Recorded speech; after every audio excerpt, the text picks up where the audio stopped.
자존자의 그 사랑의 삶, 그 의미가 무엇인지를 같이 한번 살펴보도록 하겠습니다. 우리가 고린도전서 13장을 다룰 때는 사랑이라는 그 주제를 가지고 정말로 이 고린도전서 13장에서 말하는 이러한 그 사랑의 극치, 이 사랑의 최대의 과정을 누가 감당할 수 있을까 하고 우리가 참으로 정말로 높은 그 사랑의 이치를 보고 우리는 감탄하기도 하면서 이 사랑을 또한 우리가 목표로 정하기도 합니다. 이것이 바로 우리가 기독교 안에서 최고의 사랑이라고 하면은 적어도 이 정도는 되어야 참으로 사랑이라 말할 수 있다, 이렇게 말을 합니다. 그런데 이 고린도전서를 쓰신 바울 사도의 그 심정 또한 성경이 말하고 있는 이 사랑의 최고의 그 자리는 지금 오늘 이 본문에 나와 있는 어떠한 내용들, 시기, 질투, 다른 어떠한 그 육적인 어떤 행위에 대한 것을 제재하고 그것을 초월하는 그러한 정도의 사랑만 말하는 것이 아니라 그 이상의 엄청난 것을 또한 표현하고 있기 때문입니다. 그런데 우리는 그것을 놓쳐버리고 여기에 나열된 오래 참는다든가 시기하지 않는다든가 투기하는 자가 되지 않는다든가 이러한 부분에 작은 것들에 매여서 정말로 원하는 바 진실된 그 사랑의 의미를 우리가 놓쳐버릴 경우가 있습니다. 그래서 오늘 이 부분에 대해서 좀 구체적으로 좀 들어가 봐서 정말로 성경에서 말하는 그 사랑의 최대의 그 높이가 무엇이며 우리가 또한 사랑을 이루어야 되는 그 과정이 무엇인가를 한번 구체적으로 살펴볼 시간을 갖도록 하겠습니다. 그럼 먼저 1절에 보면은 내가 사람의 방언과 천사의 말을 할지라도 사랑이 없으면 소리나는 구리와 울리는 괭가리가 되고 하고 말합니다. 사람의 방언, 천사의 말, 이 천사의 말이라고 하는 것은 하늘의 천사를 우리가 연상하는데 실제적인 천사가 있습니까? 실제로 날개 달린 천사가 날아와서 우리에게 소식을 전하는 이러한 경우는 없었습니다. 이 천사는 다 보면은 소식을 전하는 메신저로 활용했던 것을 볼 수가 있습니다. 그래서 사도행전에는 모세를 천사로도 묘사를 합니다. 또 고린도전서에서는 우리가 천사를 판단할 줄을 너희가 알지 못하느냐 이렇게 해서 소식 전하는 앙겔로스적인 의무를 감당하고 있는 사람들, 메신저들을 판단한다는 얘기입니다. 다시 말하면 진정한 메신저로서의 말을 할지라도 사랑이 없으면 소리나는 구리와 울리는 괭가리가 된다. 이 소리나는 구리는 이 구리로 만든 그 그릇 종류를 말합니다. 구리로 만든 그릇 종류인데 이것은 하나의 그 징이라든가 괭가리 종류의 그 어떤 악기 종류를 말할 수도 있습니다. 그래서 구리가 소리가 잘 나기 때문에 구리를 말합니다. 근데 이 소리나는 구리는 의미상으로 문자적으로 보면 이 구리가 이제 하나의 그릇 종류로 나오고 계시록에 가면 진유들이다 이렇게 말합니다. 그릇 종류 진유들이다 이렇게 표현을 하는 부분이 있는데 그것도 역시 구리를 말합니다. 이것은 뭘 의미하냐면 구리는 역시 구약의 율법을 상징합니다. 율법은 사실은 오늘날 우리들에게 많은 내용을 갖다 주고 있고 많은 말씀들, 많은 우리들에게 규제들을 갖다 줍니다. 그래서 그 규제들은 사실 소리나는 구리에 불과합니다. 우리들로 하여금 하나도 이룰 수 없도록끔 되어 있습니다. 그래서 율법을 이룰 자가 없다 그랬습니다. 율법을 이룰 자가 누가 있겠느냐 그랬습니다. 율법의 613조의 조항을 이룰 만한 사람, 정말 사람으로서는 이룰 수 없다. 예수님께서도 이렇게 말했습니다. 그러나 하나님으로서는 할 수가 있다. 이렇게 했습니다. 사람의 행위로서는 도저히 할 수 없는 그러한 율법들을 뭐라 그러냐? 그건 소리만 내는 것이다. 그건 이룰 수 없는 것들인데 우리들에게 하나의 과정으로 와 있는 것뿐이다 이런 얘기입니다. 그래서 소리만 날 뿐이지 사실은 행함이 없는 그러한 상태에 있는 것이 바로 율법의 한계다 이렇게 볼 수가 있습니다. 그러니까 울리는 꽹과리는 또 무엇이냐? 울리는 꽹과리는 그 율법으로 말미암아서 만들어낸 교리들이죠. 율법으로서 만들어낸 어떤 교리나 율법으로서 만들어낸 어떠한 유대인들이 말하는, 쉽게 말하면 예수님께서 오셔서 너희가 하나님의 말씀보다 사람의 유전을 더 중히 여기는도다. 사람의 유전들, 그것은 바로 울리는 꽹과리가 되어서 오늘날 우리들에게 또한 다가와 있는 것을 볼 수가 있습니다. 왜 그러냐? 사랑이 없기 때문에 모든 것들이 좋은 것이로되, 율법 자체가 좋은 것이로되, 또한 그들이 가지고 있는 유전, 그들이 가지고 있는 교리, 이런 것들이 다 좋은 것이로되 사랑을 만들어내지 못하기 때문에, 사랑으로까지 승화시키지 못하기 때문에 결국은 울리는 꽹과리가 되고 소리나는 구리가 될 수밖에 없다는 얘기를 하고 있는 것입니다. 2절에는 내가 예언하는 능이 있어 모든 비밀과 모든 지식을 알고 또 산을 옮길 만한 모든 믿음이 있을지라도 사랑이 없으면 아무것도 아니요. 예언하는 능이 있고 비밀과 모든 지식을 알고 산을 옮길 만한 모든 믿음이 있을지라도 사랑이 없으면 아무것도 아니다. 참으로 이 믿음 안에 있는 사람들에게 경고의 말씀입니다. 정말로 우리가 비밀을 알기도 하고 지식을 알기도 하고 산을 옮길 만한 그런 믿음이 있다고들 합니다. 나의 믿음이 대단하다 이렇게까지도 말하지만은 정말로 그 속에 사랑이 있느냐? 오늘날 이만한 믿음을 가지지 못한 상태에서는 이 사랑이라는 얘기는 꿈도 못 꿀 정도의 말씀인 것입니다. 그러한 믿음이 있을지라도 사랑이 없는 사람이 있는데, 그러한 믿음을 우리는 바라보지도 못하고 아직 가지지도 못했는데 어떻게 사랑을 가질 수 있겠는가 하고 한숨 쉴 수 있는 그러한 대목이기도 합니다. 그만큼 사랑에 대한 비중을 높이 두고 있습니다. 3절에는 내가 내게 있는 모든 것으로 구제하고 또 내 몸을 불사르게 내어줄지라도 사랑이 없으면 내게 아무 유익이 없느니라.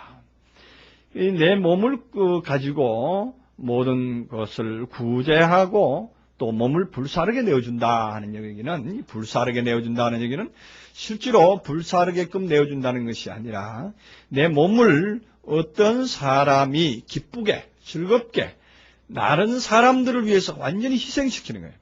다른 사람들이 기뻐하고 다른 사람들이 즐거워할 수 있게끔 내 몸을 다 맡길 수 있는, 다른 사람을 위해서라면, 다른 사람의 즐거움을 위해서라면 내가 고통을 겪든지 내가 어떠한 공고를 겪더라도 그것이 나는 참을 수 있다, 나는 줄 수 있다, 이렇게까지 하는 그러한 사랑, 그러한 사랑이 있을지라도, 그러한 또한 마음이 있을지라도 사랑이 없으면 내게 아무 유익이 아니다, 이렇게 또한 말씀을 하고 있습니다.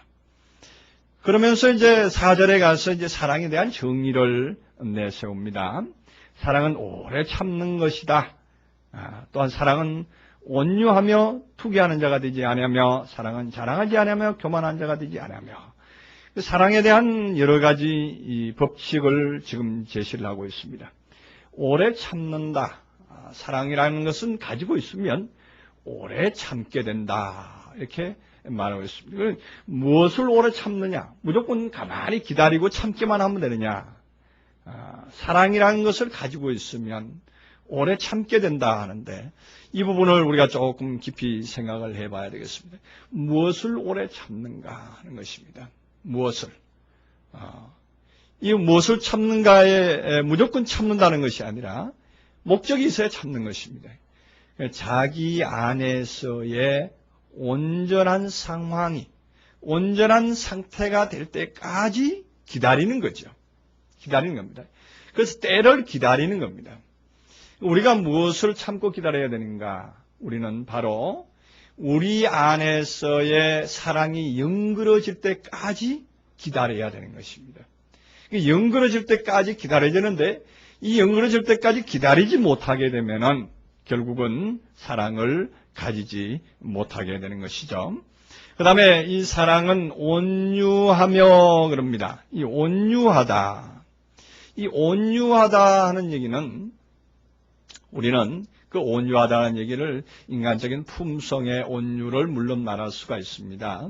인간적인 품성의 온유를 말할 수가 있는데 여기서 좀 더 적극적으로 좀 표현을 해서 다시 말하면 모든 것에서 융통스러워져야 된다. 자기가 유익하다는 것을 다른 사람에게 또한 내 안에서 자기가 유익하다는 것을 스스로가 알고 있어야만이 융통성이 발휘됩니다. 다시 말하면 내가 어떠한 존재인가, 내가 무엇을 하는 사람인가, 내가 어디에 쓰임을 받는 존재인가 하는 것을 알 때에 정말 온유가 나오는 것입니다. 내가 아무짝에도 쓸모없는 존재다. 그랬을 때 그거는 결코 온유가 나오질 않습니다. 내가 아무짝에도 쓸데없는 존재이면 딱딱한 어떤 돌멩이와 같은 존재면 그 돌멩이로서만 존재할 수밖에 없습니다. 그러나 내가 어떠한 사람에게든지 유용하게, 어떠한 사람에게든지 정말로 가난한 사람은 가난한 자에게, 또한 부한 자는 부한 자에게, 또한 아픈 자면 아픈 자에게, 기뻐하는 자면 기뻐하는 자에게 내가 사용되어지는, 같이 흡수되고 같이 융용되어질 수 있는, 융통되어질 수 있는 그 관계가 바로 온유한 관계다. 이렇게 볼 수가 있습니다. 그 다음에 사랑은 투기하는 자가 되지 아니하며 그럽니다. 투기하는 자가 되지 아니하며. 이 투기하다고 하는 것은 우리가 질투라든가 뭐 이렇게도 볼 수 있는 그런 비슷한 단어입니다만은 열심을 내다 하는 쪽이 됩니다. 우리 안에 사랑을 가지고 있다. 이 아가페 사랑을 가지고 있을 때는요, 열심을 내는 것입니다. 너무 이렇게 과격하게 열심을 내거나 또한 시기하거나 질투하는 마음이 없어진다 하는 것입니다. 다시 말해서 우리 마음 속에 내 나름대로의 어떤 목표를 정해놓고 그 목표를 향해서 돌진해 나가지 않는다는 것입니다. 우리가 사랑을 진정으로 깨닫고 진정으로 사랑을 안다 그러면은요, 우리는 그것을 향해서 너무 과격하게 우리들의 마음을 내어놓고 달려서는 안 된다는 것입니다. 우리 인간은 마음 속에 이 투기라는 것, 질투라는 것을 다 가지고 있습니다. 투기, 질투를 다 가지고 있는데 이것은 가만히 들여다보면은 그것은 자기를 사랑하기 때문에 빚어지는 하나의 비극인 것입니다. 예를 들어서 부부간의 관계에서도 그렇습니다. 부부간의 관계에서도 당신은 내가 당신을 사랑하기 때문에 당신은 나만 사랑해야 돼 하는 이러한 조건부적인 사랑이 있습니다. 그러면 당신은 내가 사랑하기 때문에 너는 그 자리에 있어야 되고 너는 그 자리에서 또한 아내로서 잔식을 길러야 되고 또한 가정의 모든 일을 해야 되고 하는 어떤 조건부적으로 묶어놓는 그런 사랑이 있습니다. 그거는 진정으로 사랑이라고 볼 수가 없죠. 그래서 그는 나는 당신을 사랑한다 그렇게 말을 하는데 그 사랑한다는 그 말 속에는 무엇이 있는가 하면은 당신이 내 가정을 지키고 내 자녀를 사랑하고 또한 나와 저녁에 같이 자고 같이 지내고 하기 때문에 나는 당신을 사랑한다는 얘기입니다. 그 말이 들어있는 겁니다. 그러나 진정으로 그러한 어떤 관계, 가정에 대한 것, 자식에 대한 것, 아니면 부부관계에 대한 모든 것이 다 끊어진 상황에서도 사랑할 수 있느냐? 우리가 들어가 보면은 그 사랑을 못하죠. 절대 못하죠. 부부관계가 끊어졌는데 어떻게 그를 사랑할 수가 있느냐? 또한 가정관계가 끊어졌는데 어떻게 그를 사랑할 수 있느냐? 우리는 인간으로서는 도저히 사랑할 수가 없는 것입니다. 그렇다면 그거는 사랑이 아니죠. 그걸 보고 우리는 사랑이라고 합니다. 오늘날 우리 인생사에서 보면은 보통 인간관계에서 살고 인간관계에서 교제하고 있는 것을 보고 우리 사랑이라 그럽니다. 근데 그 사랑이라는 것이 진실로 성경에서 말하는 그런 사랑이라는 용어로 같이 혼용해도 되는 것이냐고 물어보면은 결코 아니라는 얘기입니다. 성경에서 말하는 그 아가페 사랑은 그러한 것을 가지고 말하는 게 아닙니다. 조건부적인 것이 전혀 결부되어 있지 않은 상태입니다. 그러니까 우리가 오늘 이 본문 말씀을 통해서 무엇을 봐야 되는가? 우리가 진실로 사랑한다는 것이 무엇이냐 하는 것이죠. 진실로 우리가 사랑한다고 하는 것이 그 의미가 뭔가를 오늘 이 시간 분명히 깨닫는 시간 가져야 됩니다. 진실로 우리들의 마음 속에는 모든 것이 내가 이 교회를 사랑하는 것도 이 교회로부터서 얻어지는 것이 있기 때문에 교회로부터서 나에게 마음의 행복과 마음의 평안과 또한 나에게 말씀으로 얻어지는 무엇이 있기 때문에 이 교회를 사랑한다. 그렇게 말들을 합니다. 그러나 진실로 이 교회가 그러한 임무를 다하지 아니할 때도 사랑할 수 있는가? 그러한 어떠한 조건이 깨어졌는데도 사랑할 수 있는가? 보면은 우리는 결코 그럴 수 없다 하는 것을, 이거는 인간들의 모든 삶 중에서 이미 다 공용되고 통용되어 버린 상황입니다. 그런데도 우리는 그걸 사랑한다 이렇게 표현을 합니다. 그래서 우리는 또한 하나님을 사랑한다는 얘기도 마찬가지입니다. 하나님을 사랑한다는 얘기도 하나님께서 나를 정말로 어려운 구렁텅이 속에 넣고 나를 환난 가운데 넣는데도 우리가 하나님을 사랑할 수 있느냐. 그렇게 보면은 정말 우리가 욥과 같은 그러한 엄청난 시련 속에, 환난 속에 하나님이 몰아넣었는데도 우리가 그 하나님을 사랑할 수 있느냐고 묻는다면 우리는 정말 욥의 그 심정이 되지 않고서는 도저히 대답을 할 수가 없겠죠.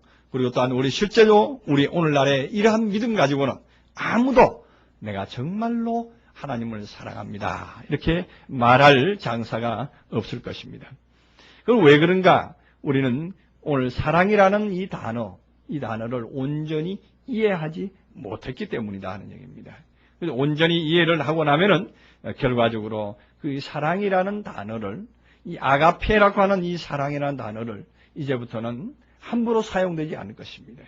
우리가 사용하는 인간사에서 말하는 사랑이라는 단어는 언제까지나 조건부적인 사랑이지만 하나님과 우리와의 사랑, 또한 완전히 오늘 이 본문 주제와 같이 자존자와 자존자의 온전한 사랑, 그 사랑만이 진실로 남을 수 있고 진실로 오늘 이 본문 마지막 절에 나오는 가장 큰 것이, 가장 위대한 것이 사랑이다 하는 표현이 이제 무엇인가를 이해할 수가 있게 될 것입니다. 그래서 온유하고 투기하지 않는다 하는 얘기는 그러한 의미에서 투기입니다.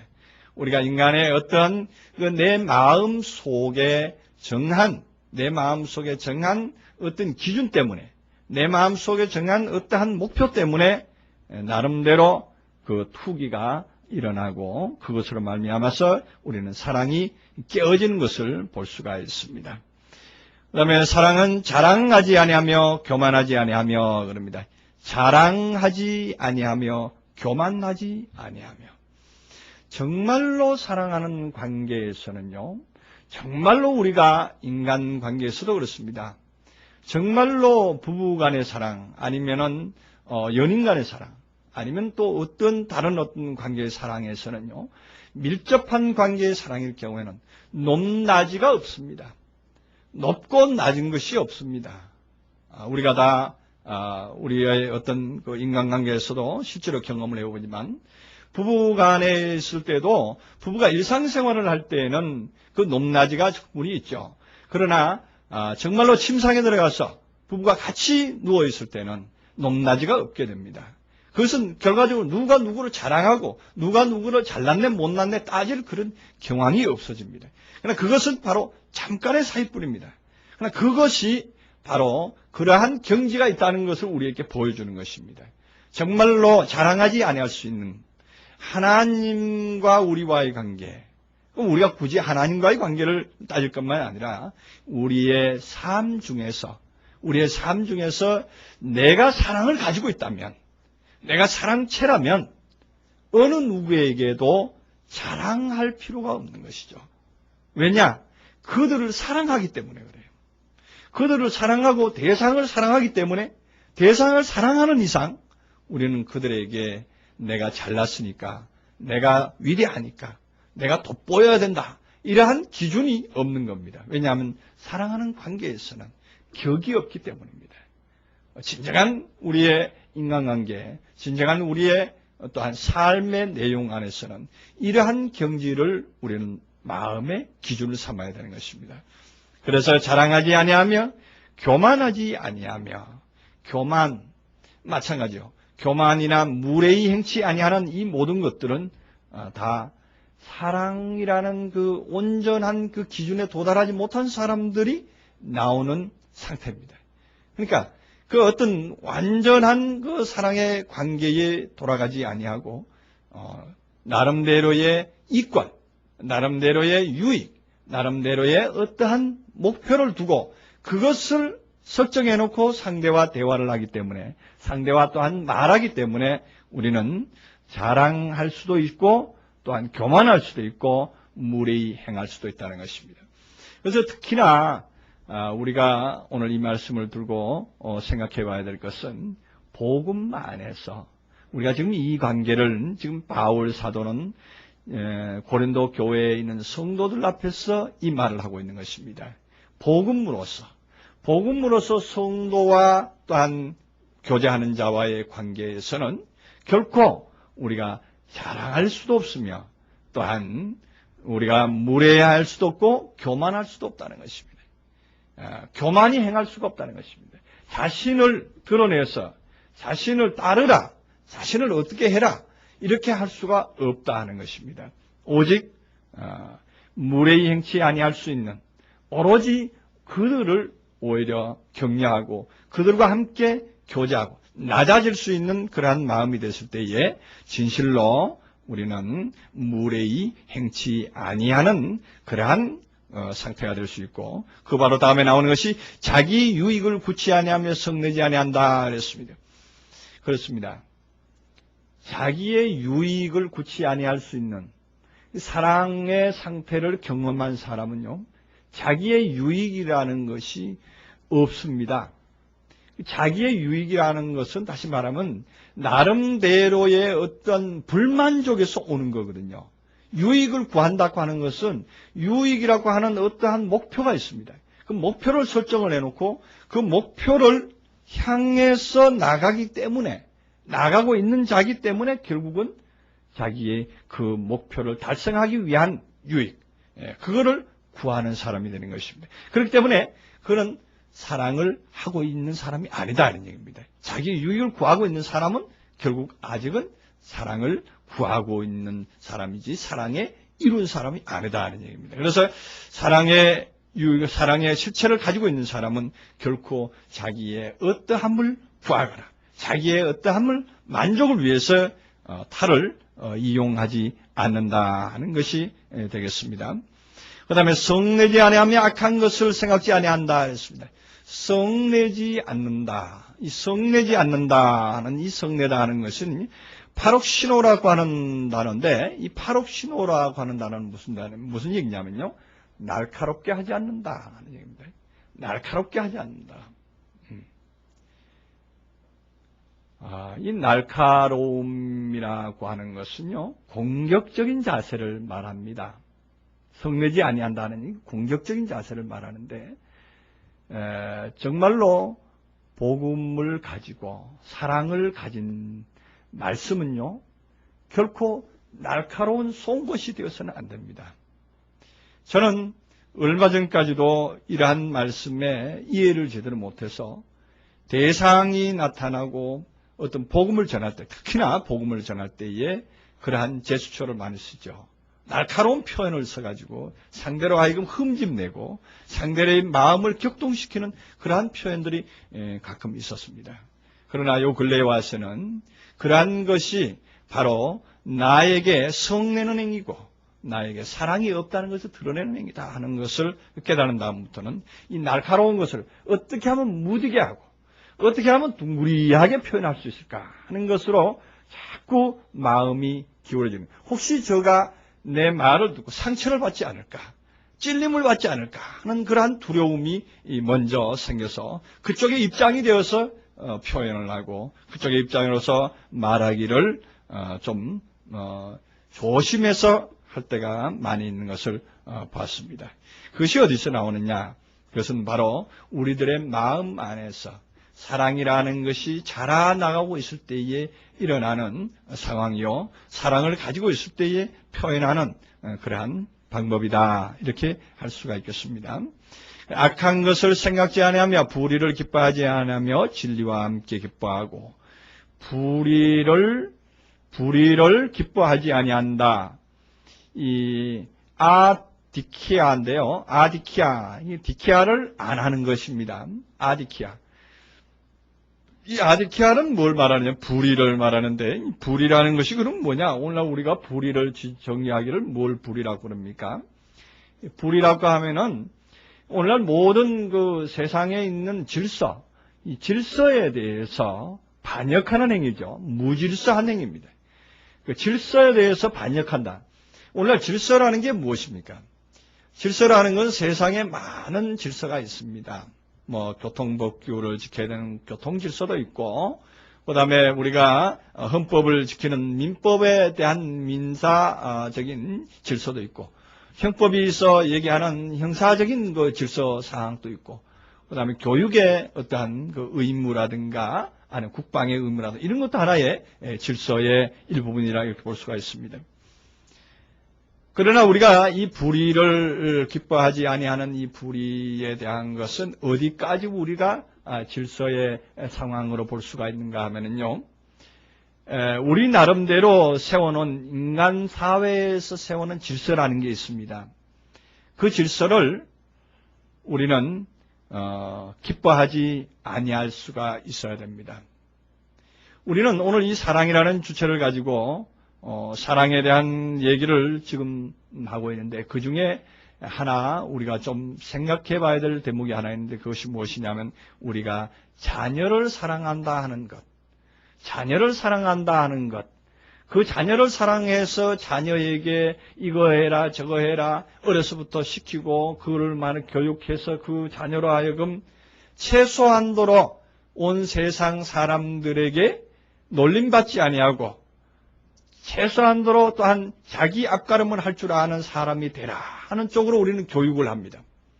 그것이 그거는 선의적인 교육이고 그거는 또한 온전한 교육으로 우리는 알고 있습니다. 그러나 그 속에는 무엇이 있는가 하면은 오늘날 사회에서 퇴락되지 않기 위해서 너는 오늘날 경쟁사회에서 살아남기 위해서 때로는 무례히 행한 일도 해야 될 것이며 때로는 거짓말도 할 줄 알아야 되는 것이며 때로는 싸움박질도 할 줄 알아야 되는 것이고 때로는 전쟁에 나가서 싸워서 적군을 죽이기까지도 해야 된다는 그러한 원칙을 그들에게 심어주고 있다는 사실입니다. 그러한 것들까지도 우리는 불의로 볼 수가 있어야 되는 것이에요. 그러한 것들까지도. 우리는 그런 것들을 우리는 그냥 넘습니다. 그냥 그건 세상의 일이니까 세상에 되어지는 일이고 세상의 은혜껏 모든 사람들이 하고 있는 일이니까 그거는 그걸 다 불의라고까지 얘기할 수가 있겠느냐 이렇게 생각합니다만 성경은 그렇지는 않습니다. 성경은 그렇지 않고 진정한 사랑의 어떠한 태도와 사랑의 어떠한 모양에서는 그렇지 않다는 것입니다. 다시 말해서 그러면 인간을 교육하고 인간에게 자녀를 사랑해서 자녀에게 교육하는 그러한 교육 지침이 그게 나쁘단 말인가 이렇게 말하는 분도 계실 텐데 그 나쁘고 옳고 이전에 정의는 그렇다 이런 얘기입니다. 불의와 정의의 상황은 그렇다 이런 얘기입니다. 그 나쁘고 옳고는 본인이 그 과정에 따라서 그 상태에 따라서 그것이 내게 나쁘다고 적용하면 나쁘게 보일 것이고 또한 정의라고 생각하면 정의로 보일 것인데 다만 그것이 성경에서는 불의라고 하는 것을 말하고 있다는 것입니다. 그것까지도 불의라고 우리는 볼 줄 알 때에 사랑의 눈이 보이는 것입니다. 진정한 자녀 사랑이 무엇이냐?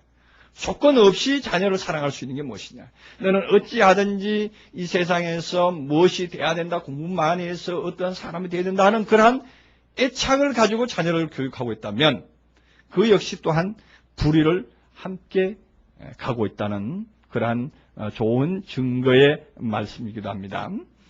그래서 불의를 기뻐하지 아니하며 진리와 함께 기뻐하고 그럽니다. 그래서 진리와 함께 기뻐한다는 오직 참과 함께 오직 정의와 함께 기뻐한다. 오직 정의라는 것은 바로 자신 안에 있는 사랑의 법이겠죠.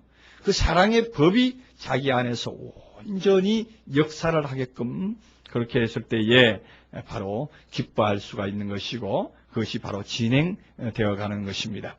10절에 모든 것을 참으며 모든 것을 믿으며 모든 것을 바라며 모든 것을 견디느니라. 여기서 모든 것을 참는다. 어디까지 참느냐 하는 모든 것, 이 판타 이 모든 것은요, 이 세상의 모든 것에 대한 관용입니다. 우리가 이제 우리 강석교회 모든 성도들이 수준 있는 크리스천으로 지금 변하고 있습니다.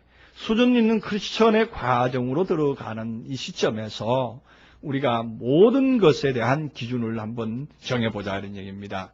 모든 것이라는 게 어디까지 포함할 것인가 하는 것입니다. 모든 것 중에서는 가장 우리들이 못하고 있는 부분이 뭡니까?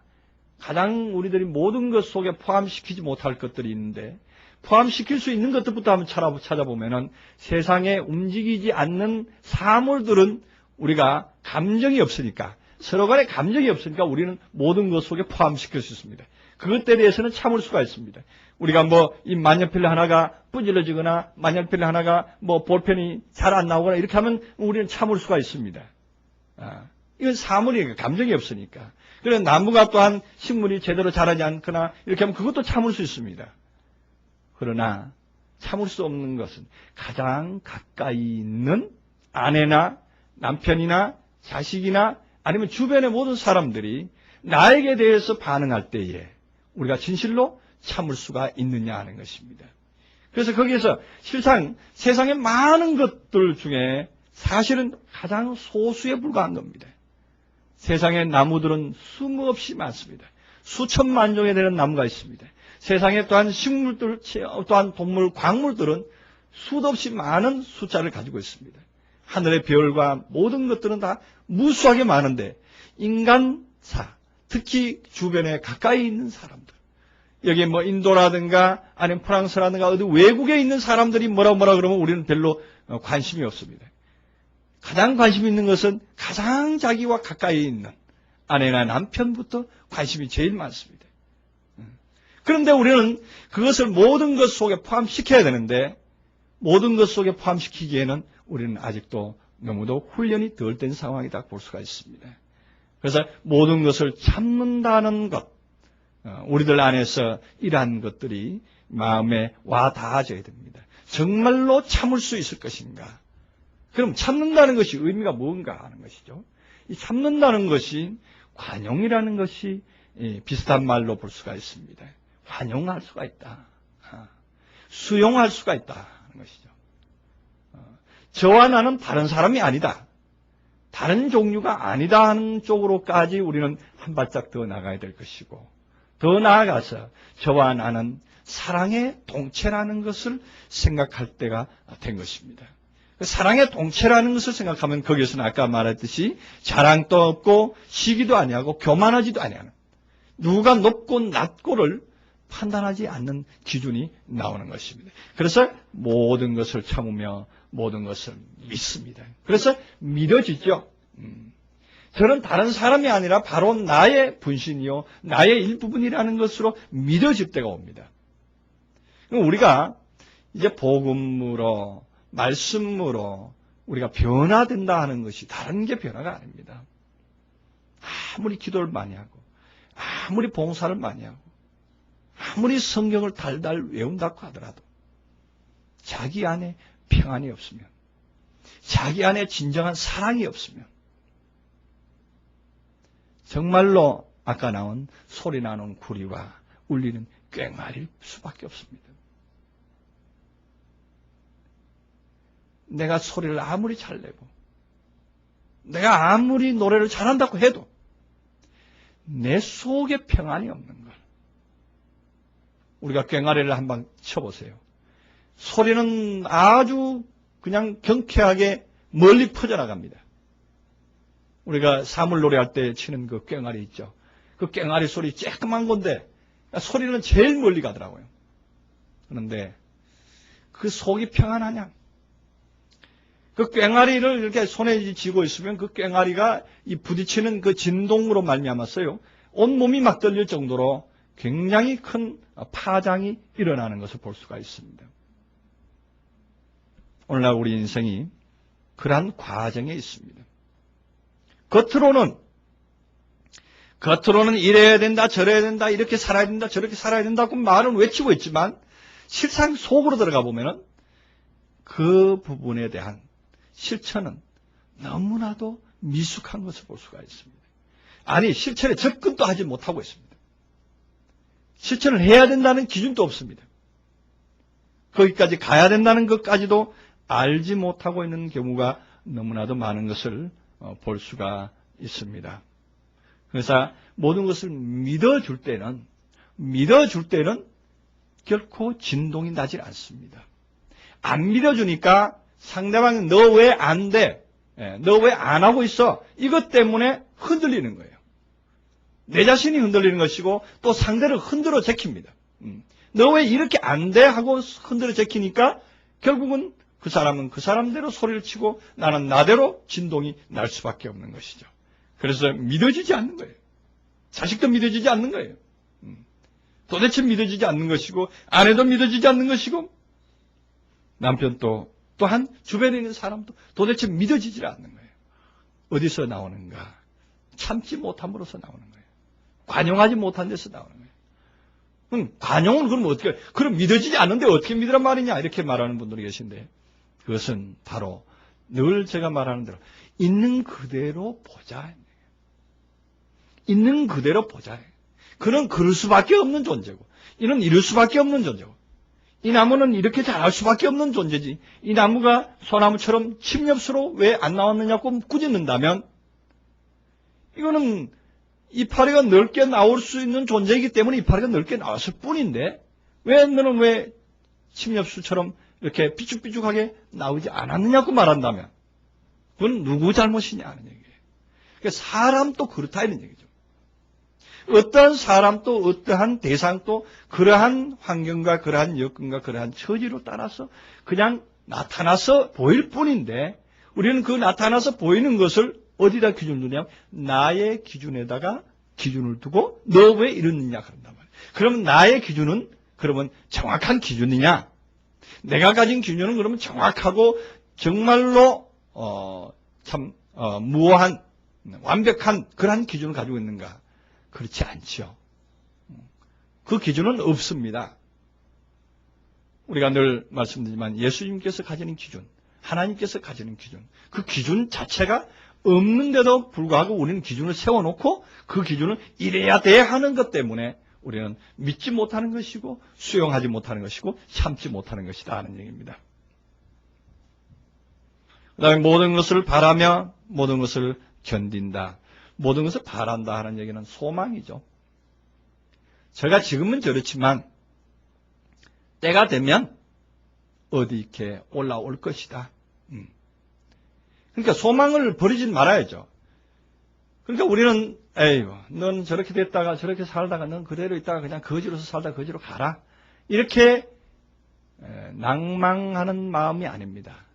소망할 수 있는 거예요. 바랄 수 있는 거예요. 그래. 너는 언젠가 변화될 것이야. 지금 현재는 거지로 살지만 거지로 살고 쪽박차고 저렇게 흔들고 고생하지만 저 고생 가운데서도 인생의 참 묘미를 알게 될 때 너는 언젠가 변화된 인생으로서 참된 인생의 참 삶을 살 수 있을 것이다 하는 쪽으로 믿어줄 수 있는 소망할 수 있는 바라볼 수 있는 그렇게 됐을 때 나는 편안할 수가 있습니다. 우리가 편안할 수 있어요. 근데 아유 저 인생 저러다가 영원히 끝나겠다. 저 인생 저러다가 영원히 그냥 완전히 시궁창으로 빠지겠다. 이렇게 절망적인 마음은 가지지 않는 것입니다. 왜 그러느냐? 그건 사랑이 있기 때문입니다. 그 사랑은 그래서 항상 끌어주는 겁니다. 상대를 항상 끌어주고 상대를 항상 유도해서 더 소망 가운데로 더 아름다운 가운데로 끌어갈 수 있는 그 능력을 가진 사람이 사랑을 가진 사람이다.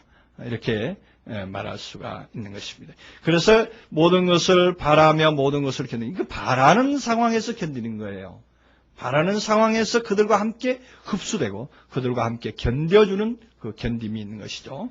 8절에서는 사랑은 언제까지 언제까지든지 떨어지지 아니하나 예언도 패하고 방언도 그치고 지식도 패하리라. 그렇습니다.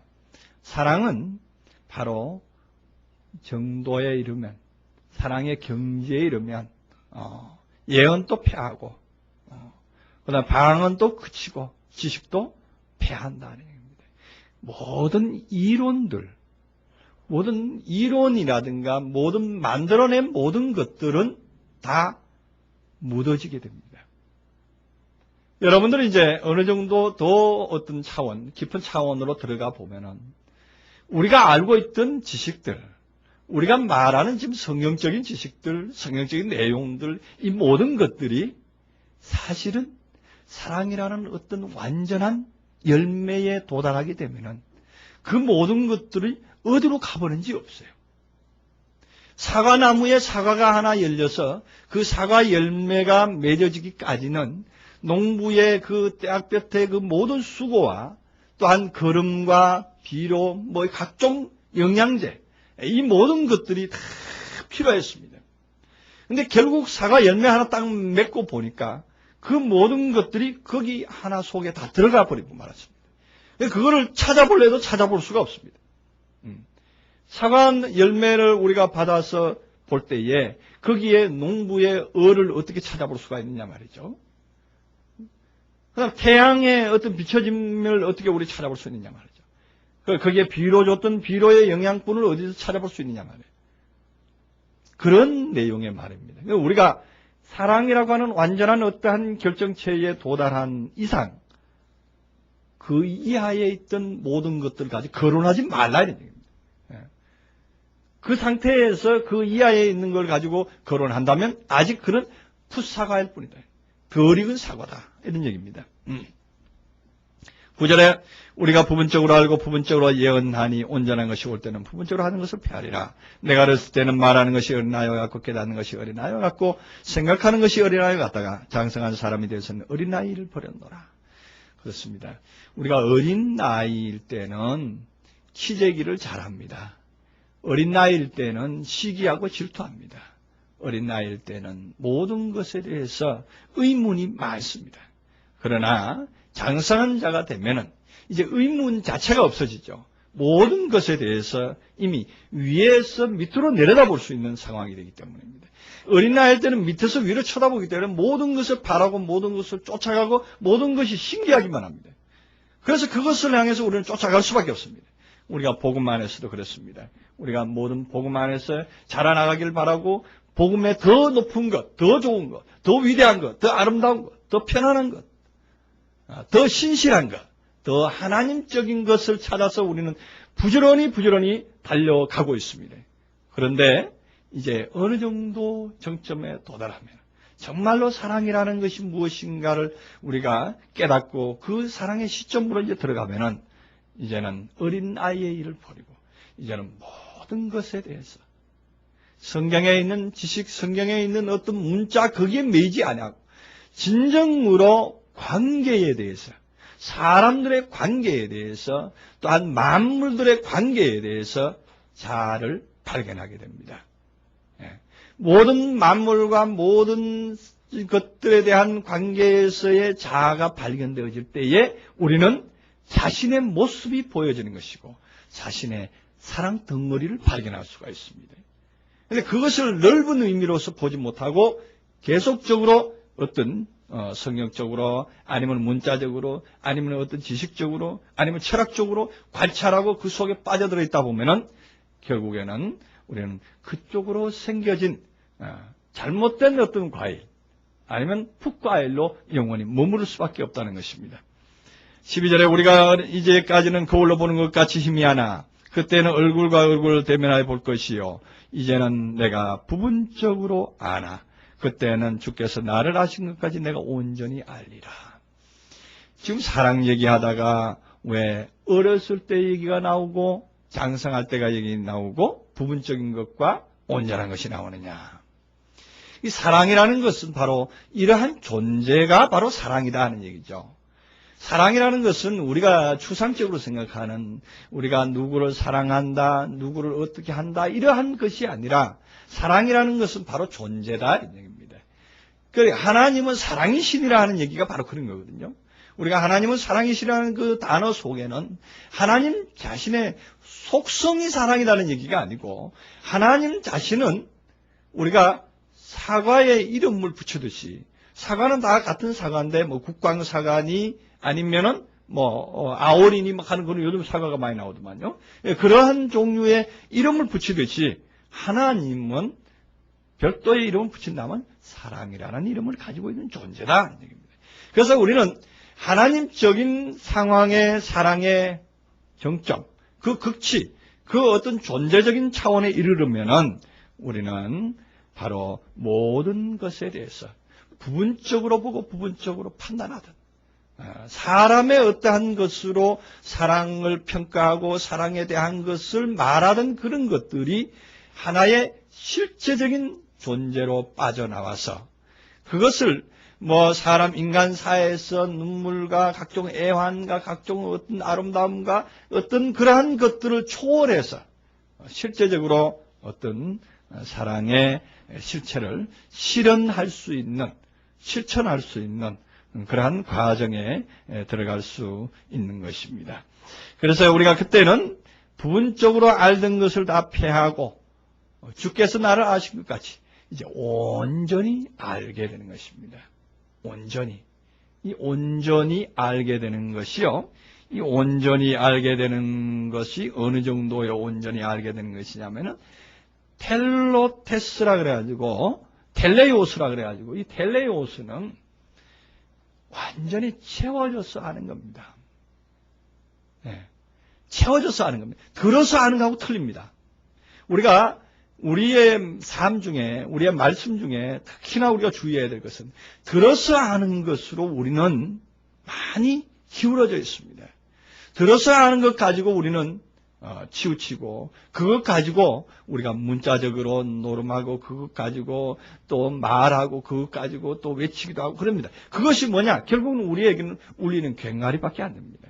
그러나 이제 들어서 모든 아는 것을 나에게서 실제로 체득되어지고 나에게서 실제로 체험되어졌을 때에 그것은 언젠가 완전히 온전히 드러나는 온전히 채워져서 나오는 그러한 상황이 될 때에 우리는 실존의 모습으로 볼 수가 있습니다.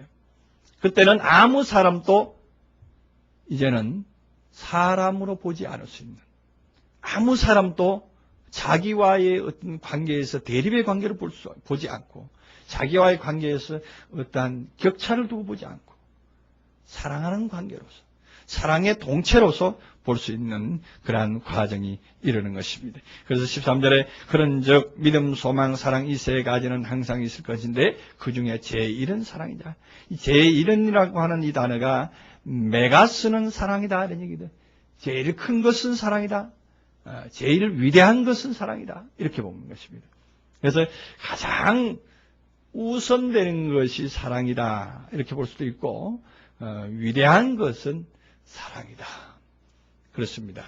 우리 가운데 온전히 이제 하나님의 모습을 표현할 때에도 하나님의 인자하심, 하나님의 또한 믿음, 이런 표현을 우리가 많이 합니다만은 하나님의 사랑, 이것이 그야말로 오늘 우리들에게 있을 때에 정말 모든 것을 수용할 수 있는 이 사랑이라고 하는 이름 속에는 모든 것을 수용한다 하는 그 말씀이 바로 핵심 주제로 와 있어야 됩니다.